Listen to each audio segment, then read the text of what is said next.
First, I want to thank everybody for coming out and covering this. I want to thank my colleagues for coming out, who probably got a text around 1, 2 in the morning to come out on Saturday, 9 a.m. I just want to set the stage for the messaging, and hopefully folks who speak after will follow that. I want to make sure I'm clear about what this is not. So this is not me as the highest ranking black elected official in New York City out here telling people how to protest. This is not me saying what you should and shouldn't do to express your pain and your anger. I want to be clear about that. Anyone who starts off this conversation without acknowledging the righteous and justified pain and anger that people are feeling, without asking the question, firstly, how do we address the concerns that are being raised, is not having an honest conversation. Second of all, we are in a moment of leadership in the city of New York. So I'm calling on both the mayor and the governor to help provide that leadership. Game is on. We all asked for these positions. We all asked to be in positions where we have to say and make tough decisions, and that's where we are right now. For the next few days, we need real leadership, not just words, not just rhetorics. We need leadership. I was out here yesterday with most of my family, my fiance, my stepdaughter, my mother was with us at Foley Square, along with some of her friends. I told her as a senior she may not want to come, but if any of you met my mother, know where I get it from, she said she was coming anyway. Indeed. The main 3 points I want to say is, first, before I get to my 3 points, we can and must get through this together as a city of New York addressing these concerns. That's right. First, the mayor and the police commissioner. We cannot have the heavy police presence that I saw at the outset before anyone was outside. There was a wall of police that were here, here, and here. It is an imposing position to be in. We are dealing with people who are grieving and who are angry. The response to that cannot be a show of force that will not help us get through this situation. We have to ask our police force to fall back. Do not show that oppressive force right where you know people are coming to express their anger and express their pain. It is not helpful. Second of all, in the event that officers do have to interact because something is happening, this does not give you permission to overreact. And there still needs to be accountability for officers' actions. We saw an officer throw and shove someone to the ground. She hit her head. That was unnecessary. There has to be answers for that. And the word is that officer has had issues like this before in Brownsville. I saw white shirts around that did nothing to approach the officer, to talk to him, approach the person on the ground, or do anything. I saw officers open their door to hear protesters. The answer to that cannot be spraying indiscriminately pepper spray on anybody who may be there. That is not the response that we need. We have to get through this together. My third point, I am so happy to see non-black allies and people who are out there saying things like Black Lives Matter. It is important to this message that everybody be unafraid and unabashed when I'm saying that. But I have a message to those who want to be supportive, particularly white allies. And I'm not talking to the agitators who are there on purpose and people who are there for other things. I'm talking about the white allies who want to be supportive. The people who make decisions about how this protest should go should be left to the people who are most aggrieved, the people who are feeling the pain. They should be at the forefront of any of these protests. I stood here and watched, and that was not the case. People are making decisions for communities who are in pain and who are angry. Do not make decisions for them, especially ones that are going to affect them and their communities much differently than are going to affect you. This is not about you, this is about them and us. And we have to be supportive of people in pain and people of angry. Let them make decisions about how they want to express their pain and how they want to express their anger. Don't use the pain and anger to do something you want to do. At Foley Square, we had Gwen Carr there. We could not even hear her speak because other people were making decisions. We had white allies making decisions about what should happen at those protests. Any community that is in pain, they should be in the lead, and we should be there to support them. If we can get these things right, we can get through the next few days. I remember, I believe it's when Eric Garner case first happened. The mayor got a lot of flack, but at that point he was correct. People marched, they walked, they blocked some traffic, they were allowed to express their anger and concern. And people got mad at the mayor, but this was one city where the anger was expressed and we didn't see certain kinds of behavior. We are going to have to accept some discomfort in the next few days. That's what we're going to have to do as a city to get through this. And so I'm asking the mayor and the police commissioner to allow people to express their anger, to allow people to express their pain. And as a city, we have to accept that we are going to be in some discomfort for the next few days. And the only thing we should be asking is how do we address the pain and how do we address the anger? And as long as the leaders are from the community making the decisions, we should all be supportive. And so I just want to say thank you so much for being out here. I hope we can get that message across because there's a lot of pain, there's a lot of anger, and people have a right and must express it, and I will be there to be supportive.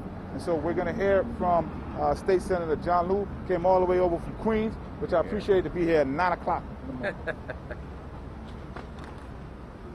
Well, I couldn't sleep anyway. I can't believe we have to stand here and make these kinds of statements. I want to thank the public advocate for always being out there, and my colleague, Councilmember Lander. It's been a long night. A long night. It's been a long night. A long night of watching the footage over and over and over again. And seeing people who are out here expressing their frustration, their anger, being pushed to the ground, being shoved aside, being hit by car doors. And we have a mayor who has been saying that his orders are to de-escalate. You de-escalate by preparing your troops as if it was going to be the invasion of Normandy? That's how you de-escalate? When you talk about trying to give people a peaceful outlet to voice their anger, which almost everybody did yesterday night. The mayor has the cops out here under his orders and the commissioner's orders already set up for a fight. This is something, what we saw was reprehensible. Not on the part of every police officer, but on some police officers. And you know what? If you're a police officer, it is your duty to stop other police officers from breaking the law as well. And I believe that some of those officers did break the law. The footage we saw was reprehensible. And the mayor needs to apologize for that. He didn't de-escalate, he escalated by setting them up as they were. It's been a really tough time these last few months. because of the COVID-19 crisis. I gotta say though, as difficult as these last couple of months have been with COVID-19, what I saw last night was far more fearsome than this dreaded virus. I saw a complete failure of government. That needs to be stopped, and the mayor needs to apologize for what happened yesterday. And let's make sure that this does not happen again here in New York. Thank you, State Senator. Next we'll have Councilmember Brad Lander. His district is right near. Good morning. I'm New York City Council Member Brad Lander. I want to say just an enormous gratitude to Jumaane for his leadership at this moment, and it's always good to be with John Liu. I was out here last night with Jumaane, with my daughter as well, and first what I'll note is that, as the public advocate said, it was organized to make it more likely that there would be violent interaction. It was policed in a way that set it up like battle lines. And when you're in a moment when you know people are outraged and grieving, and you've seen what's going on in our city and around the country, if you're serious about the idea of de-escalating, if you're serious about giving people some room to express their rage and grief in a way that can be productive and build toward dialogue, then you can't organize the protest ground like it's a battleground, or you are going to do the opposite of de-escalate. And that is what I saw here last night. I was out here handing out masks, and I will say almost everybody I gave a mask to said thank you. There was rage, but it was rage that could have been expressed with less conflict. And when you see that video of that officer shoving that young woman to the ground, we could be here this morning with her in a coma or dead. And thank God she is okay. But that's the thin line we're on right now. And if we're gonna get through this together and build to a better place, then it has to be approached differently. But my more important point really is to echo Jumaane's third point. And I really want to speak directly to white people right now. This is a really hard and confusing time. And I know that, like a lot of other white people, excuse me, I feel outrage watching those videos. And then I feel confused about how to show up. It's not easy seeing how much rage there is to think about how to talk to people and say, how do you understand what's going on right now? It's not easy to figure out how to show up in support if that's what you want to do. It's like harder to do in a mask. It's harder to do in these times of COVID. It's hard to figure out, okay, I see police brutality, I want to do something about it. I also know the ways that COVID has exposed systemic racism that mean that black people in New York City are dying from COVID at twice the rate of white folks, right? 1 in every 350 black New Yorkers is dead from COVID. So all that is going in your head because you want to live in a city that lives up to its values of inclusion, of equality, of opportunity. It's why so many of us love this place. It's supposed to have that idea of being more inclusive and more equal. And then you see, amidst this crisis, and especially over the last week, in what happened to Christian Cooper, in what happened to George Floyd, just how cruelly unequal it is. And you think, how can I show up for that? I don't want to live in that city. I want to live in a city that does honor people's dignity and equality. How do I do that right? And I think that can be confusing. It's hard to figure out what the right kinds of actions to take are. It's hard to figure out how to talk to people in moments when the rage and pain is so big. And it's okay that all of that is difficult. But the right thing to do is to find ways to show up as allies, taking like a step back and listening, as the way the public advocate says, to how black New Yorkers and black folks around the country are feeling grief and pain in this moment, and thinking, what can I do to listen? What can I do to signal that I understand that Black Lives Matter? And how do I do that in a way that doesn't put me first? And I will say that what I saw here last night was just too many instances of white people putting themselves first. There were a lot of white folks who were the ones kind of getting in the faces of the police officers and having that conflict. I saw a couple of white people get in the face of the public advocate. Being like, what are you doing about this? And I would just, and we've just seen too many times, and I think some of them, as the public advocate said, are provocateurs, but a lot of them are just folks who themselves are confused and angry. But like, this is a time to take a deep breath and recognize that the folks closest to the pain have to be the ones taking the lead in the protest and taking the lead in developing those solutions, and that our responsibility is to have their backs, to show that we are willing to listen, that we know we have to make change and do better, but that we are not going to be the ones who kind of take the lead or get in the way. And that's important for a couple of reasons. One, because the folks who are closest to the pain have to be closest to the protest and the solution, but also because if you're a white person who eggs on a police officer, you are not so likely to be the one that endures the harm that comes from that. And you can't set off a situation where violence escalates, and then the folks who bear the burden of that are most likely to be black and brown. So it was great to see all the white people, young and old, who were here last night, but I really hope people will listen to the words of the public advocate and show up, but show up in ways that are truly anti-racist, that truly understand that Black Lives Matter, and that understand that being an ally sometimes means taking a deep breath and listening, and letting other folks lead. And that's what's critical right now. And I guess I'll just end with this. Crises have the potential to divide us. We're seeing that right now. This crisis, by exposing these fault lines in our city and our society, by revealing the ways in which white supremacy and systemic racism show up in increased COVID deaths, show up in discriminatory policing, it has the potential to divide us. Like, that's easy to see. It is doing that.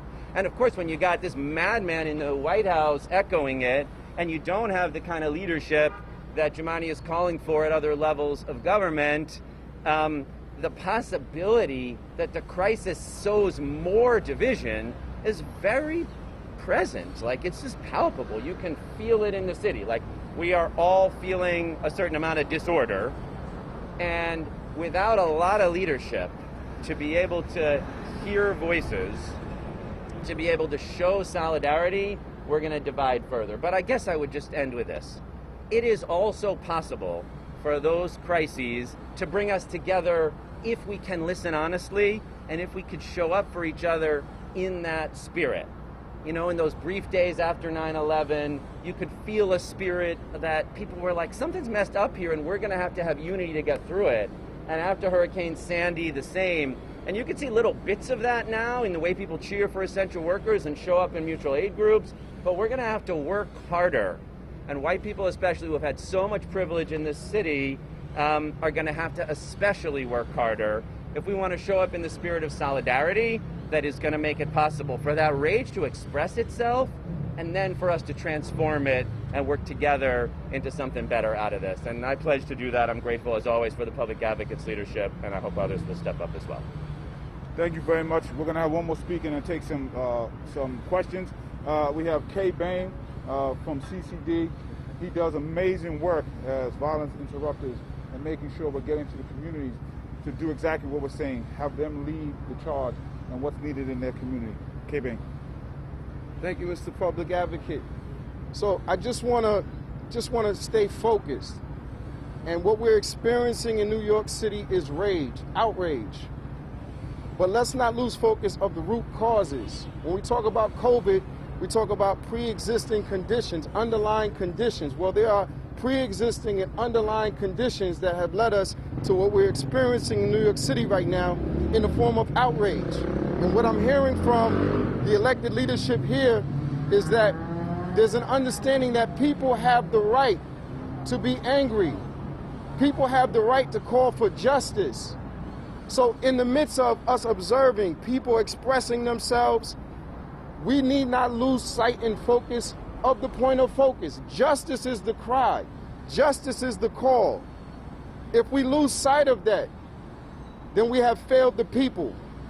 If we lose sight of the fact that arrests must be made, that prosecution has to happen when violence occurs, no matter what side of the equation, be it community person or law enforcement, then we lose sight, and we're subject to much more, as the public advocate said, much more of this uncomfortableness, of this disgruntled and enraged community. So in this conversation that we're having about the way that we de-escalate, turn to those of us who are master de-escalators, who are experts in intervening. Look to those of us who do this work. Let the people most affected be the leaders of the protests. The work that we do in communities of more color revolves around community-led initiatives. People in those positions have the solutions innately. We know what we want. We know how to reach that peaceful state, but peace is something you can't have without justice. We're asking you, as we cover this media, as we talk about what's going on and we get into the details, let's not lose sight of how we got here, the root causes, the pre-existing conditions that have led us here. Thank you. Thank you. Questions? Could you give an example of, you don't like the way the police handle it, so could you give an example of how they should have prepared for it? Well, I'll tell you what you don't do. You don't have rows and rows and rows of cops. That is, in Foley Square, as a matter of fact, they first started with trying to pen people in. You cannot do that. You cannot pen people in who are angry and enraged, rightfully so. You cannot have rows of police officers right here, over there, and over there for people who are coming, who you know are enraged and who you know are in pain. Don't do that. If you have to set up, you got to set up somewhere else. You can't set up here.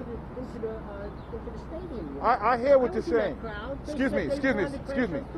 We start the hold on, stop. We start this conversation with why people are in pain or enraged, period. Hold on. I want to be clear about that. This conversation starts with how do we fix the problem of people dying disproportionately black and brown in this community, of no justice for Breonna Taylor, George Floyd, Ahmaud Arbery. That's how we start this conversation. So I don't want to have anyone else start the conversation with anything but that first. People are angry across this nation. People are angry in this city.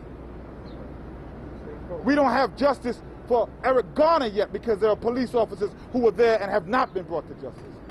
Daron Smalls, and the list goes on and on. People are angry. Amy Cooper called 911 falsely, said a black man was attacking her. If he did not have a camera, we might be right here saying hashtag Christian Cooper. So we're not having any conversation till we set that stage first. And then you can set up what was here, right? This wasn't a pen, to try to prevent people from going inside. I understand it. You don't need rows and rows of police to do that all around Barclays. You are setting a fault line. And I am telling you this. We need leadership. We need courage. And sir, if you don't have the courage, I'm glad you're not in leadership. Because last time someone had the courage here to allow people to speak, we did not see what we saw. People blocked traffic, people were discomfortable, and they got themselves out. I want to be clear. I am a big proponent of Kingian nonviolence.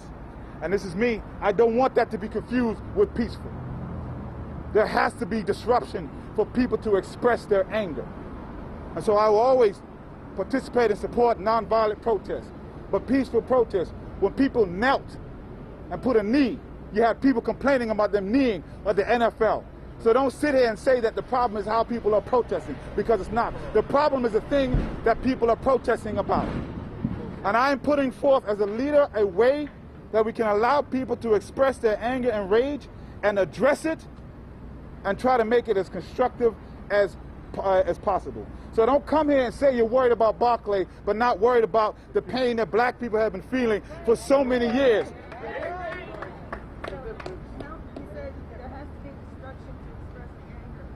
I didn't say destruction.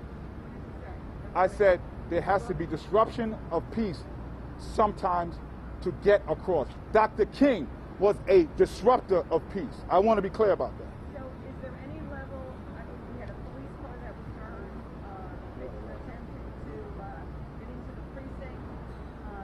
There was spray painting on police cars. Is that acceptable? No one has asked a question about what brought people here.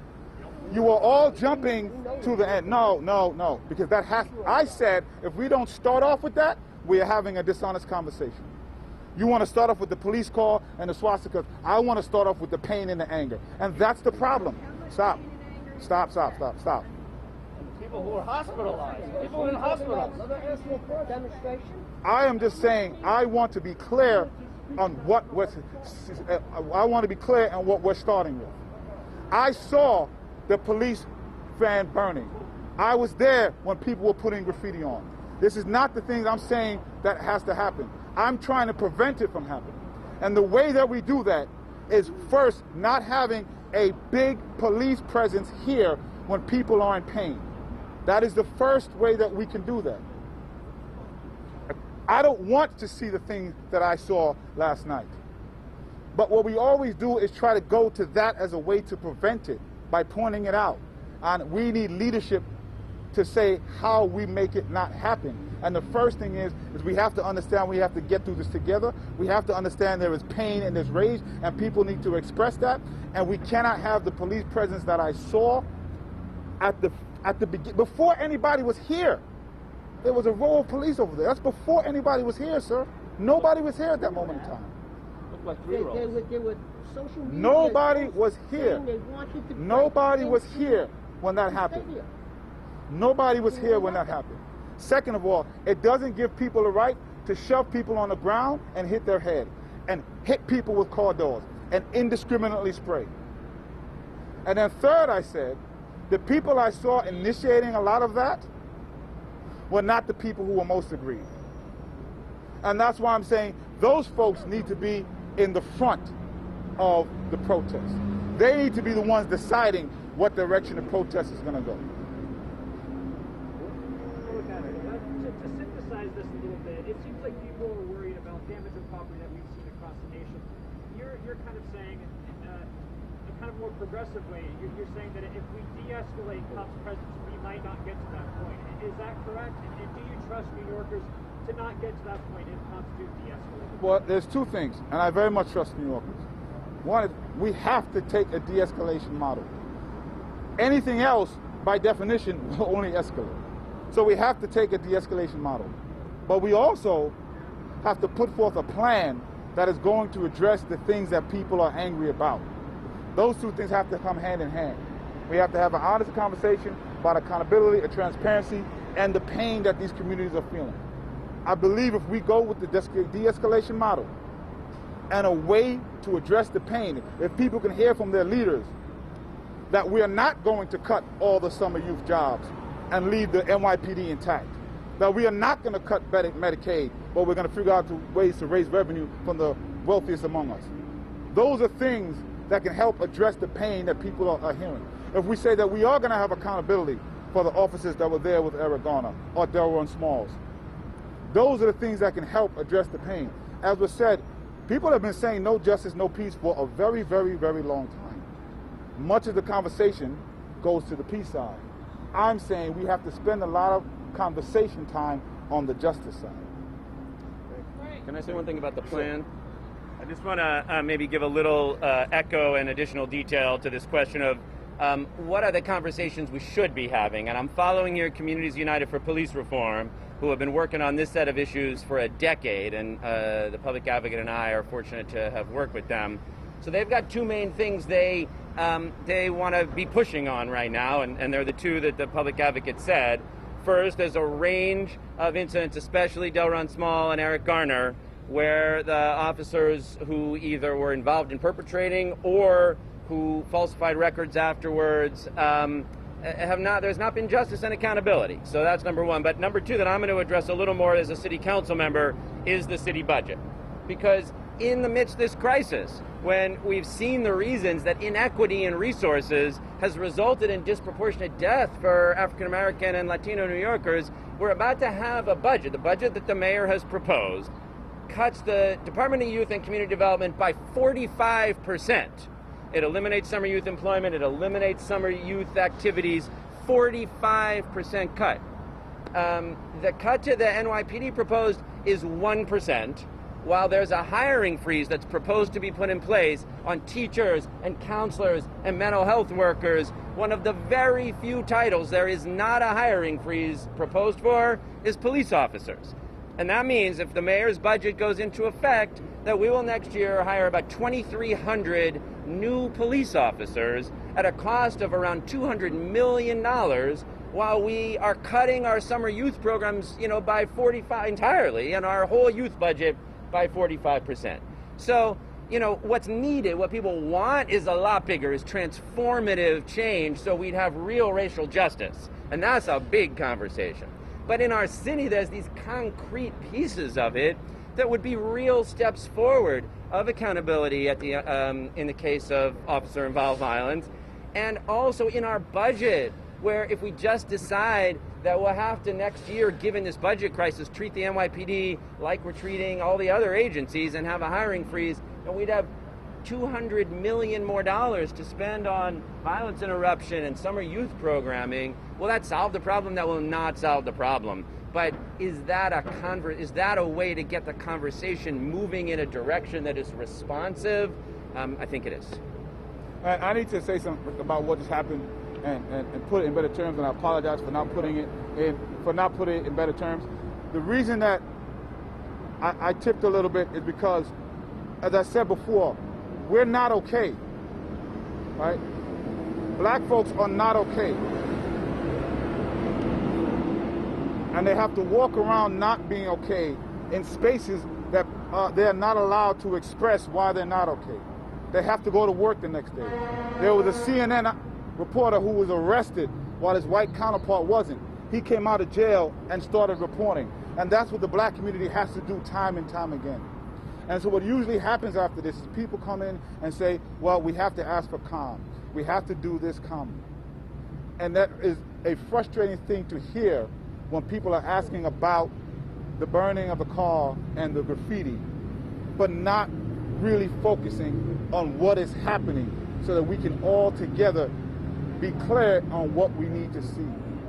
And so I just want to be clear when we're asking these questions that we're doing it, if we're not coming from a space of empathy, or if it could be felt that it's not coming from a space of empathy, that we are concentrating on the wrong thing, because all these things of be calm, hold on, wait a second, has got us here.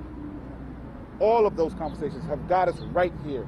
So we now have to have a different conversation, I believe, of how we move forward in a very real way. So I apologize for me getting a little bit right there, but I have not been okay for a very long time, and there's a lot of stuff going on, and people are very angry, rightfully so, and we have to present solutions. Thank you.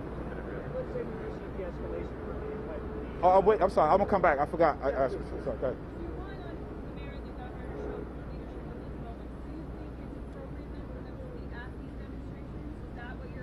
Is that a good way to show their leadership? I know I am, and people are in pain. I think you should be, as a leader, where people are in pain. But more importantly, right now there are steps that can be taken to show that you understand, to show that we're going to try to have accountability in the cases we talked about. There are budgets being done right now. We can show right now what you see in those budgets that are wrong, and shifting funding to places like the cure of violence, like the youth programs. Those are things that can be done right now. But everybody in leadership should be around where people are in pain, trying our best to have these constructive conversations. Any other questions? Let's say the NYPD, let's say the mayor, the governor are listening to this right now, and they de-escalate their police presence at these protests. What do you hope to see happen, and do you trust New Yorkers to not get violent with that level of freedom? I just want to shift the question a little bit.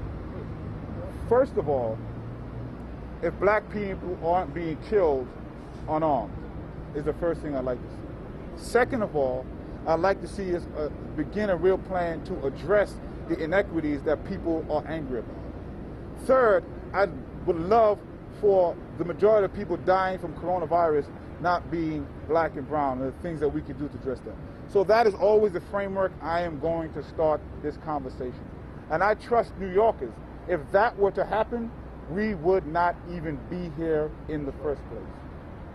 To the extent that it has to be here, I trust if there's leadership calling on de-escalation, calling on officers to understand that there is pain and people are grieving. I very much trust New Yorkers. I trust black folks. I trust black women to be helpful in leading this conversation and this protest in a way that's going to get results. But you can't stifle pain and you can't stifle anger, particularly when it is justified. Do you think it's going to be more tonight of what we saw last night? I hope there are protests across this country until folks are asking what we get for it. I mean, but we have to stop asking the people who are in pain these questions. I am putting forth a framework that I think can help us all move forward constructively. Because as New York City, we can move forward constructively. But we have to have leadership that's going to stand up and do the things that I'm saying. Because nobody wants to see the things that we saw. But So in other words, if things get out of hand, and I'm playing devil's advocate. If things get out of hand, and they burn another policeman. But the things are out of hand before that. That's what I'm trying to. Can I just respond to this? Because I think one thing you said, I think one thing you said is really interesting, and I just want to draw it out a little. You know, I think you said the violence is scary, and I hear you. But I want to ask you to take one step back and think about what happened with Amy Cooper in Central Park, because what that revealed, right, when she made that phone call, what she knew she was doing was triggering the fact that violence is scary. She knew in her mind, if I say I'm going to call the police and say that an African-American man is threatening my life, I am able to call down systemic state violence on this man standing here in front of me. And what that shows she knew is that the possibility, the threat, the scariness of violence is hanging over African-American men all the time in this country. That's kind of what was so chilling about it, was it's not just that it was wrong, it's that she knew that that thing is right there, the threat of, and all she had to do was use her phone with a couple of trigger words to call violence down on Christian Cooper.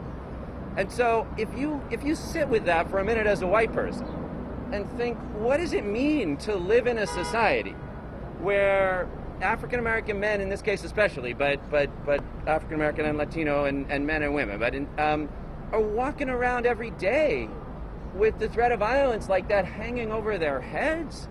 Then you just have to take a deep breath and step back and say, what's our responsibility to collectively change to not live in that society? And I guess that's what I would ask. If you're feeling nervous about the disruption, if you're feeling anxious about the protest, use some time to think, what's the violence? What's the, what that sits behind it?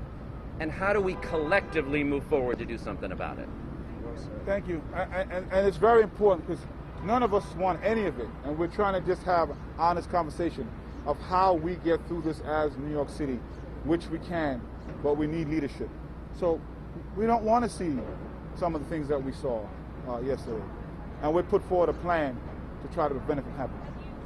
Public Advocate, you have a question from Sophia from The Gothamist. Yes. What can you tell us about the NYPD officer you mentioned and the pattern of similar behavior in Brownsville? How can the NYPD hold their officers accountable for violent actions? And I very much appreciate that question because we had a lot of questions about some of the other stuff, but that is a perfect example of what we talked about. I have heard that officer in particular has been involved in aggressive policing in black communities for a very long time, and including the person who supervises him, and people have been very concerned, and nothing has happened. Similar to the officer that killed George Floyd. And so these are the things that people are enraged about. And so we want to make sure there's focus on that, because if we address that, all the other questions, they just go away. It sounds like that officer should have been held accountable long before he almost broke somebody's skull by knocking her phone out and shoving her to the ground. So we have to have accountability for that as well. What about 58? Sorry? Will you be speaking to the commissioner or the mayor today? You know, there are more protests planned later in the day in all the boroughs. Are you going to be able to speak with them and make I mean, I hope so. I'm going to reach out. I've had, I believe, what was very good conversations with the commissioner prior. I hope to have some more, and I hope people take heed. I hope that people take heed to what it is that we're saying. A lot of things we put forth weeks ago on other issues, people didn't take heed, and we saw the results. And so we're asking folks to take heed right now, because there will be other protests, and we can get through this as a city, but we have to do it in a smart way, and that takes courage and leadership. follow up to those officers, like the one you mentioned that threw the girl down? What do you think needs to happen? Well, there has to be accountability for that. I mean, no matter what's happening, as a police officer, you are trained, and you have to use that training. And I saw nothing that said that a woman should be shoved to the ground with the tremendous force that her body jerked and her head hit the floor. I saw an officer drive their car, open their door purposefully to hit a protester. We saw the indiscriminate spraying a state senator and an assembly member. We can't have that, especially when you start off with battle lines drawn. And we have to keep the focus on what the issue is, what the rage is, and how do we address it, how do we allow people to express it. Any other questions? What about 58? Should the state legislature or the state senator Lou? Oh, yeah, well, that's 58, should the state lawmakers repeal it this upcoming week? Absolutely. That's another thing that the governor and the mayor can do right now. The mayor could change his reinterpretation of 58. The governor can say support right now the repeal of 58. And so there's those kind of concrete things that people want to hear as a way to move this conversation forward. I'll say something. Sure. They, Your previous remarks as well, the reporters online. my way at the beginning? Yeah. Okay. Well, first, on the issue of 50A, that is a matter of state law, and 50A does obstruct truth and justice in many ways. And it blocks the accountability on the part of police officers who go rogue. Again, most police officers do the right thing.